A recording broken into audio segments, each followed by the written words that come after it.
আর নাহলে third world ওয়ারে যেতে হবে। ওটা তো ট্রাম্প ওই চান্স নেবে না। ট্রাম্পের হুম। রেটিং পড়ে গেছে।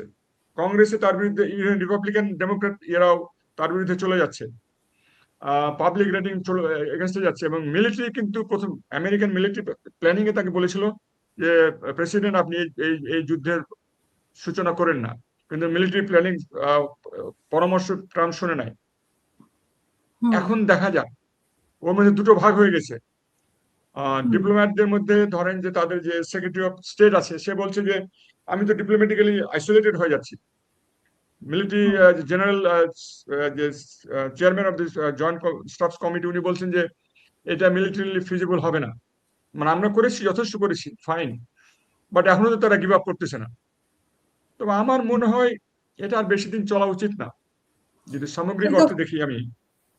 কিন্তু সহজে তো হুম। বন্ধ করারও কোনো আলামত আমরা দেখতে পাচ্ছি না। যেভাবে আজকেই তো ট্রাম্প বলল, কিছুক্ষণ আগে নিউজে দেখলাম যে আগামী সপ্তাহে আরো কঠিন, মানে কঠিন বলতে আসলে কি, ইতিমধ্যে তো অনেক কিছুই দাবি করা হচ্ছে যে কিভাবে আঘাত করেছে। না, কঠিন বলতে তো বললামই তো যে তাদের হুম। বিমান প্রতিরক্ষা ব্যবস্থাকে ধ্বংস করে দিয়েছে, ঠিক। মিসাইল প্রতিরক্ষা ব্যবস্থাকেও তারা অনেকখানি ধ্বংস করেছে, বাট তাদের আছে আরো, তারা চালিয়ে যেতে তারা পারবে। যে বলছে যে মিসাইল তবে হ্যাঁ, যেখানে, মিসাইলের কারখানা সেটাকে ধ্বংস করছে, এরকমটাও তো দাবি ধ্বংস করছে। করছে, আর কতখানি করতেছে। হুম। সেক্রেটারি অফ ডিফেন্সের কথা শুনলে মনে হচ্ছে সব শেষ করে দিয়েছে। ওদের সেন্ট্রাল কমান্ডের কমান্ডার জেনারেল যে আছেন, উনি বলছেন আমরা সব শেষ করে দিচ্ছি। কিন্তু আমেরিকান প্রেস তো আলাদা বলতেছে, ওদের সিএনএন আলাদা বলতেছে, ওদের সিভিল সোসাইটি তো অন্যরকম বলতেছে, কংগ্রেসম্যান তো অন্যরকম বলতেছে, ওই যে মিয়ার যে প্রফেসর, এটা এক্সপার্ট এই সাবজেক্টের, উনি তো অন্যরকম বলতেছেন। হ্যাঁ, অবশ্যই ইরানের প্রচুর ক্ষতি হয়েছে, হতেই হবে।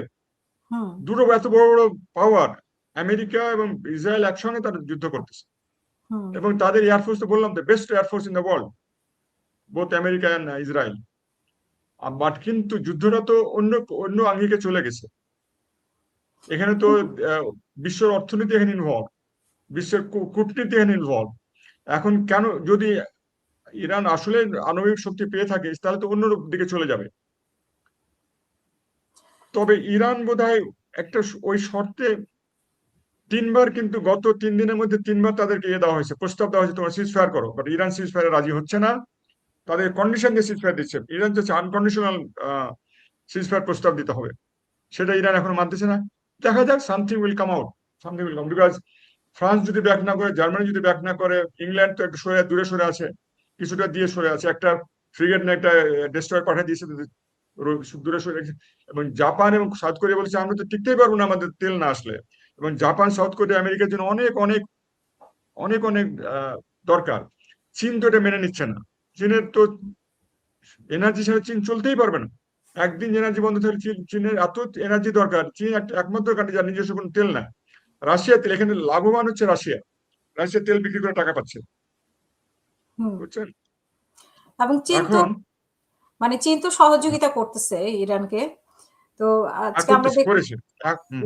ইউর এআইও রাইট, ব্যবহার করছে ঠিক তাদের বলেছে। ড্রোনের সাথে, দেখলাম যে জি অত্যাধুনিক। জি জি, কারেক্ট কারেক্ট। হুম। সুপারসনিক মিসাইল তাদেরকে দিয়েছে।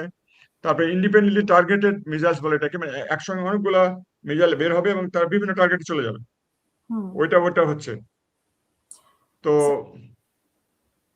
স্যার, এখন আপনি দেখেছেন যে সৌদি আরবে যে আজকে, মানে গতকালকে বেশ, মানে কেঁপে উঠেছে বা অনেক ভাবে আঘাত হয়েছে, করা হয়েছে। তো কিন্তু সেখানে সৌদি আরবিয়া আবার মধ্যপ্রাচ্য বলতেছে, থেকে। হুম।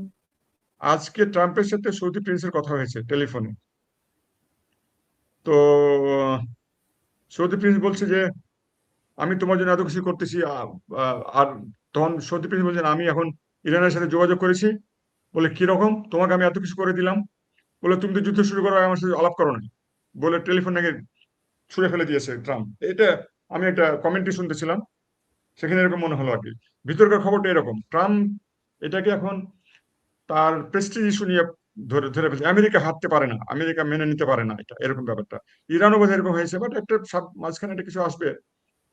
ইরান আর কতদিন চালাতে পারবে? ইরান হচ্ছে সাহায্য সহযোগিতা কিছু পাচ্ছে, খাবার পাচ্ছে আজারবাইজান থেকে, কিছু এডস আসতেছে। আমার মনে হয় ভিতর ভিতর লাইন রোড কানেকশন আছে তাদের, রাশিয়া থেকেও আছে, চীন থেকে আছে, পাকিস্তান থেকে আছে। বাট এটা এখন দুই সাইডের একটা মানে ক্লান্ত করে ফেলেছে, দুই সাইডকে এখন ক্লান্ত করে ফেলেছে। তার এই মার্কিনিরা যে দাবি করছে, মার্কিন এবং ইসরায়েল যে দাবি করছে ইরানের অন্তত ১,৫০০ জনকে তারা নিহত করেছে, এটা কতটা সত্য বলে আপনি মনে করেন? আর তাছাড়া এটা সত্যি, এটা আমি মানতে রাজি আছি। ১,৫০০ মারা গেছে, সিভিলিয়ান মারা গেছে তো অনেক, হুম, মারা গেছে অনেক। তো সেভাবে বিকজ তো তাদের আমরা শহরে দেখতে পাচ্ছি যে যুক্তরাষ্ট্রেরও মারা গেছে, যুক্তরাষ্ট্রের অনেক সৈন্য। এখানে একটা মারা বডি গেছে, মারা ব্যাগের গেছে। একটা বিষয় আছে যে বডি ব্যাগ কতটা আসে সেটার উপর নাকি আপনি, হ্যাঁ, তাহলে খুব একটা সুন্দর প্রসঙ্গ আপনি অবতারণা করেছেন। আপনাকে আমি বলি, হুম, আমেরিকান জনগণ বডি ব্যাগ সহ্য করবে না। মানে এটা ভিয়েতনাম যুদ্ধ থেকে এটা শুরু হয়েছে। ভিয়েতনাম যুদ্ধের সময় প্রচুর বডি ব্যাগ যেত আমেরিকাতে। এটা তারপরে ভিয়েতনাম যুদ্ধ বন্ধ করতে বাধ্য হয়েছিল তখন প্রেসিডেন্ট জনসন। হুম, আমেরিকান জনগণের যে মৃত্যু, কফিন আসবে দেশে, এটা মানতে রাজি না। দেখেন, ইরাকে কিন্তু বডি ব্যাগ গেছে, তারপরে এই যে আফগানিস্তানে এখন তো তারা ফুড সোলজার কোথাও দিচ্ছে না, শুধু এয়ারফোর্স দিয়ে, নেভি দিয়ে, এবং আরো ইন্টেলিজেন্স বা স্পেস স্যাটেলাইট, এগুলো দিয়ে তারা যুদ্ধ কন্ট্রোল, সেটা দিয়ে কিন্তু একটা দেশকে দখল করা যায় না। এখনো তারা ভয় পাচ্ছে স্পেশাল ফোর্স তারা পাঠাবে কিনা, চিন্তা করতেছে। ৫০,০০০ স্পেশাল ফোর্স কিন্তু অলরেডি ওখানে রেডি আছে, কিন্তু পঞ্চাশ হুম, হাজার স্পেশাল ফোর্স ইরানের মতো জায়গাতে যদি ঢুকে যায়, ওই খুঁজে পাওয়া যাবে না। ইরানের তিন তিন দিকে বড় বড় পাহাড়, মাঝখানে একটা মরুভূমি, এবং গরম মরুভূমি ওখানে, হুম, ওখানে টিকবে না তারা।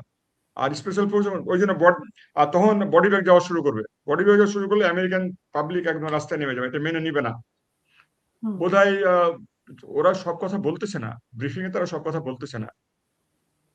কোনো একটা অপারেশনে তাদের ১৯ জন ইয়ে মারা গেছে, আহ, আহ, নৌবাহিনীর সৈনিক মারা গেছে, এটা কিন্তু তারা বলে নাই, ওপেনলি বলে নাই। হুম, হুম, বডি ব্যাগটাতে তারা খুবই ভয় পায়, এবং হুম, ফুড সোলজারটা ইরানে নামাতে তারা ভীষণ ভয় পাচ্ছে। এবং আমি আবারও বলতেছি যে তারা কূটনৈতিকভাবে পর্যদস্ত হয়ে যাচ্ছে, অর্থনৈতিকভাবে দুনিয়া পর্যদস্ত হয়ে যাচ্ছে। সেই ক্ষেত্রে আমি মনে করব একটা সলিউশন কাউরে আসা উচিত। সৌদি আরব এটা করতে পারে, ওমান করতে পারে, ধরেন ফ্রান্সের কথা শুনবে না, ফ্রান্সকে আবার ইয়ে পছন্দ করে না, ট্রাম্প পছন্দ করে না। ইটালি কিছুটা করতে পারে, রাশিয়া চায়না করবে। এবং ট্রাম্প তো ৩১ তারিখে যাচ্ছে চায়না ভিজিটে। আমার ধারণা এটা একটা আমার ধারণা, ইউনো, হুম, আমার অ্যাসেসমেন্ট বলে যে ৩১ তারিখে চায়না যাওয়ার হয়তো একটা কিছু একটা হওয়া উচিত। বিকজ চায়নাতে গেলে তো ট্রাম্পকে একটা কিছু হাতে করে যেতে হবে তো।